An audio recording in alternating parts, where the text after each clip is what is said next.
بسم اللہ الرحمن الرحیم۔ محترم بزرگ دوستو، جیسے کہ آپ جانتے ہو کہ فتنوں کا زمانہ ہے۔ اس دور میں بہت سارے فتنے ابھر چکی ہے، لیکن اللہ کے نبی نے ان کی خبریں بھی دی ہے اور بتایا بھی کہ نکاح کیسے جائے گا ان فتنوں سے۔ جیسے کہ اس حدیث میں آپ دیکھ سکتے ہو، ترمذی شریف میں ہے، تو علی رضی اللہ تعالیٰ نے اللہ کے نبی کو یہ فرماتے ہوئے سنا کہ الا انہا ستکون فتنۃ، ان قریب بہت سارے فتنے برپا ہوگی۔ تو فقلت، علی رضی اللہ نے عرض کیا، یا رسول اللہ، ما المخرج منہا، اس سے نکلنے کا کیا طریقہ ہے، راستہ ہے اے اللہ کے نبی؟ اللہ کے نبی فرمائے، کتاب اللہ فی نبأ ما کان قبلکم، اللہ کی کتاب، یہی نکلنے کا ایک راستہ ہے۔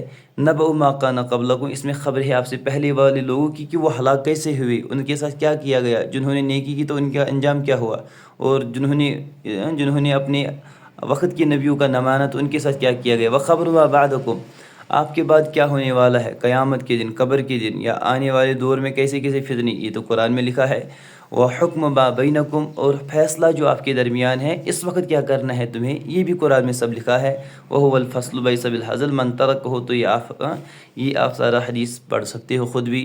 مجھے جو بتانے اس وقت یعنی مقصد ہے کہ فتنی بہت نکل چکی ہے، اسی میں بہت سارے فتنے ہیں کہ کوئی کہتا ہے کہ چاند پر کوئی چڑھ گیا، اسی طرح سے ایک یہ گوہر شاہی بھی، جو یونس الگوہری، وہ بھی یہی کہتا ہے۔ آپ اس کا ویڈیو یہ پہلے دیکھ لو۔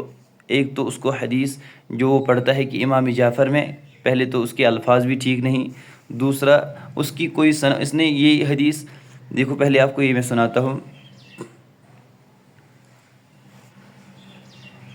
جب امام جعفر صادق یہ فرماتے ہیں کہ وجہ یطلع فی القمر، ان کا چہرہ چاند میں، وجہ یطلع، یطلع تو یہ کوئی لفظ ہی نہیں، یطلع نہیں ہے، یطلع، طلع یطلع، طلوع ہونا، یہ پڑھتا ہے یطلع۔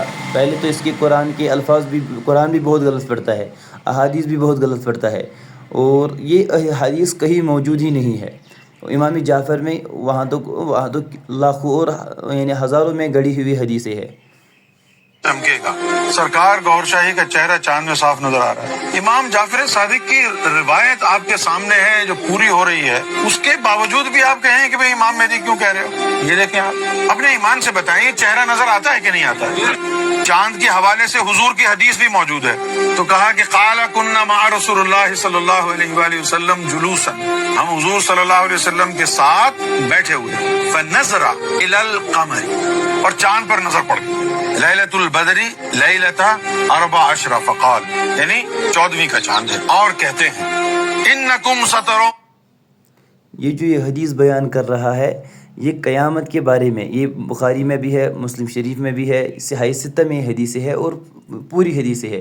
یہاں ابو داؤد نے میں سے جو اس نے حدیث لائی ہے یہ آدھی ہی ہے، ورنہ یہ فل حدیث بخاری میں بھی ہے، ترمذی یعنی مسلم شریف میں بھی ہے، اور دیگر صحیح ستہ میں یہ موجود ہے کہ کننا مع رسول اللہ صلی اللہ علیہ وسلم جلوسا، ہم بیٹھے ہوئے تھے اللہ کے نبی کے پاس، فنظر الی القمر، اللہ کے نبی نے دیکھا یعنی 14ویں چاند کی طرف، پھر فرمایا انکم سترون ربکم، ان قریب آپ دیکھو گے اپنے رب کو، کما ترون ھذا القمر، ھذا، جیسے کہ آپ اس چاند کو دیکھ رہے ہو، لا تضامون فی رؤیتہ، تم اس کو دیکھنے میں کوئی بھیڑ باڑ نہیں کرتے، یعنی حشر کے میدان میں بندے اپنے اللہ کو ایسے ہی دیکھیں گے۔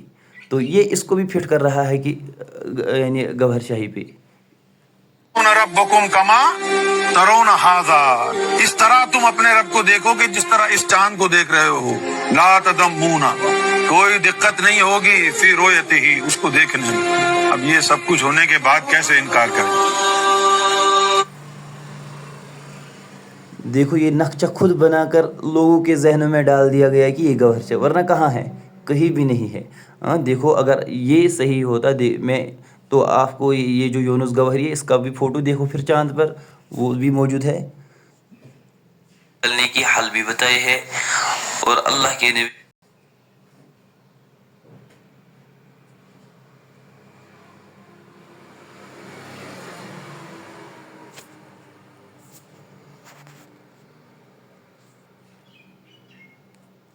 یہ دیکھو پھر تو یونس گوہر کا فوٹو بھی یہ چاند پر نظر آ گیا۔